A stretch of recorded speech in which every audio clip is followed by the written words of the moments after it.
Hello everyone. तो इस session में लोग प्रैक्टिस करने वाले हैं परसेंटेज चैप्टर के क्वेश्चंस को।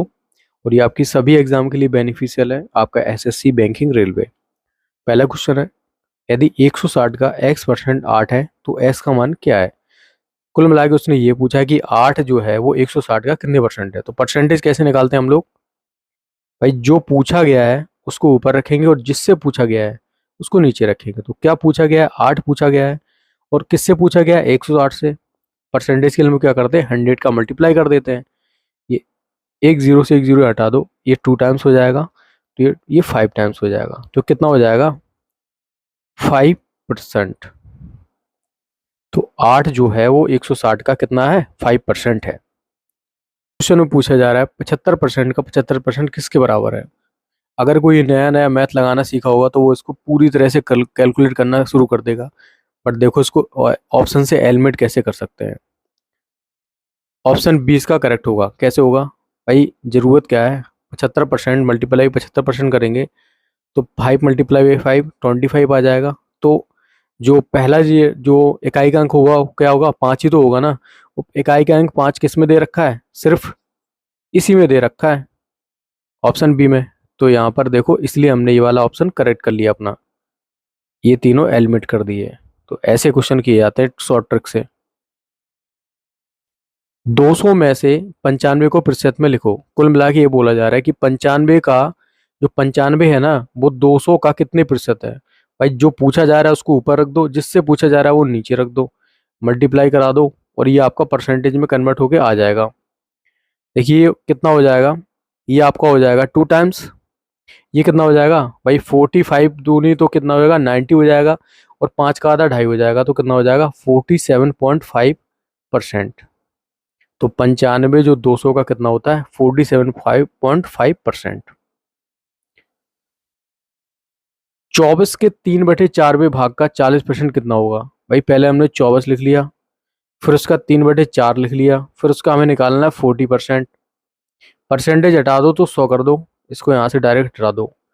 सॉल्व कर लो, कितना हो जाएगा? 6 टाइम जाएगा। ये कितना हो जाएगा? 80।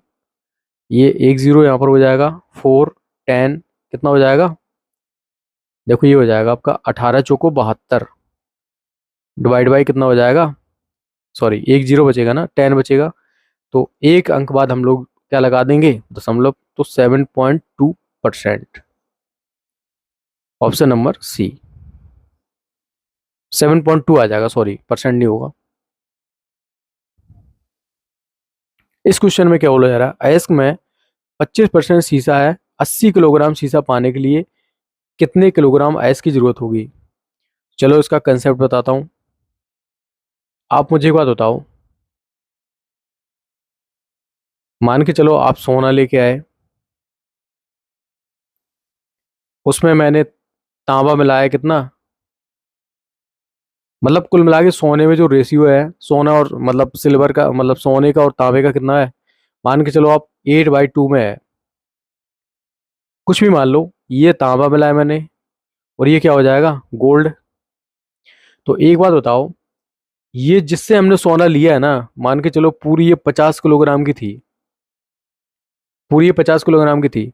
तो भाई पूरे सोने में आप इससे 1 किलोग्राम लोगे या 10 किलोग्राम लोगे, जो रेशियो रहने वाला है वो तो सेम ही रहने वाला है ना।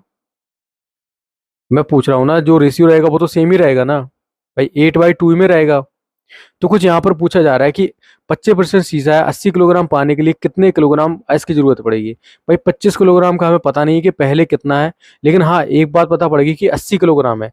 तो कुल मिला के हम तो यही मानेंगे ना कि 25% बराबर 80 के बराबर है। तो ये पूछा जा रहा है टोटल आइस की कितनी जरूरत पड़ेगी। भाई 25% तो इसमें दे रखा है क्या? शीशा। तो इसमें अगर हम 100 का मल्टीप्लाई करा दें तो मतलब 4 का मल्टीप्लाई करा दो तो 100 हो जाएगा। और इसमें भी 4 का मल्टीप्लाई करा दो तो 100% किसके बराबर हो जाएगा? 320 kg के। तो यहाँ पर हमको कितने एस की जरूरत पड़ेगी? 320 किलोग्राम की। तो ऑप्शन डी यहाँ पर करेक्ट हो जाएगा। तब हमें क्या मिलेगा उसमें से? हमें जो 25% अगर इसका निकालेंगे तो 80 किलोग्राम क्या मिल जाएगा उसमें से? हमें सीसा मिल जाएगा।